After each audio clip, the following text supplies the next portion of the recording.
বাংলাদেশের ৫টি অঞ্চলের উপর দিয়ে ঘন্টায় সর্বোচ্চ ৬০ কিলোমিটার বেগে ঝোড়ো হাওয়া সহ বজ্রবৃষ্টি হতে পারে বলে জানিয়েছে আবহাওয়া অধিদপ্তর। ২১শে মে দুপুর ১টা পর্যন্ত অভ্যন্তরীণ নদীবন্দরগুলোর জন্য দেওয়া পূর্বাভাসে বলা হয়, রংপুর, ময়মনসিংহ, কক্সবাজার ও সিলেট অঞ্চলের উপর দিয়ে পশ্চিম উত্তর পশ্চিম দিক থেকে ঘন্টায় ৪৫ থেকে ৬০ কিলোমিটার বেগে অস্থায়ীভাবে দমকা অথবা ঝোড়ো হাওয়া বয়ে যেতে পারে। এসব এলাকায় বজ্রসহ বৃষ্টিপাতের সম্ভাবনা রয়েছে। এ কারণে সংশ্লিষ্ট নদীবন্দরগুলোকে ১ নম্বর সতর্ক সংকেত দেখাতে বলা হয়েছে।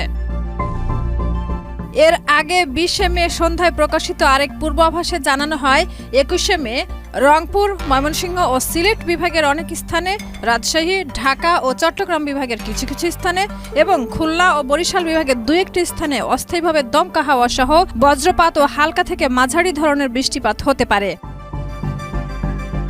বিশেষ করে রংপুর, ময়মনসিংহ ও সিলেট বিভাগের কোথাও কোথাও মাঝারি ধরনের ভারী থেকে ভারী বর্ষণও হতে পারে।